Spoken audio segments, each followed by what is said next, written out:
জেলার প্রত্যন্ত গ্রামে একটি পুরনো বাঁশঝাড় ছিল। লোকে বলে এই বাঁশঝাড় থেকে নাকি রাতে কেউ কান্না শোনা যায়। হিমেল গ্রামে নতুন, শহর থেকে আসে গ্রামে। একদিন রাতে ওই বাঁশঝাড়ের পাশ দিয়ে সে যাচ্ছিল।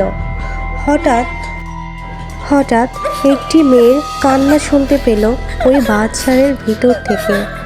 হিমেল টর্চ লাইট নিয়ে এগিয়ে গেল।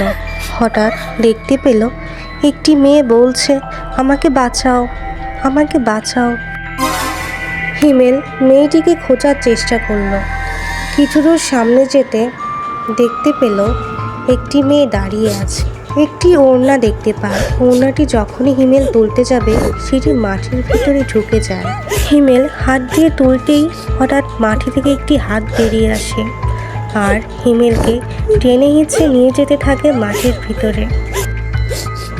এক পর্যায়ে হিমেলকে একটি গর্তের ভেতর ফেলে দেওয়া হয়।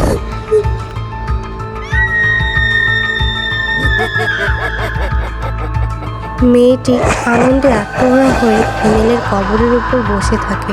এক পর্যায়ে গ্রামবাসীরা হিমেলকে খুঁজতে বের হয়।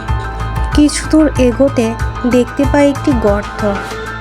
কিছুটা আঁচ করতে পেরে তারা তখনই গর্ত খোঁড়া শুরু করে দেয়। মেয়েটি দূর থেকে তাদের দেখছিল। গর্ত খোঁড়ার পর গ্রামবাসীরা দেখতে পায় গর্তের ভেতরে একটি কঙ্কাল। অতৃপ্ত আত্মাটি কাঁদতে থাকে, যেন সে কিছু বলতে চায়।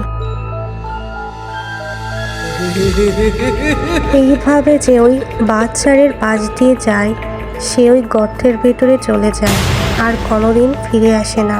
বন্ধুরা, এমন মজার মজার ভূতের গল্প পেতে চ্যানেলটি সাবস্ক্রাইব করো ও লাইক করো।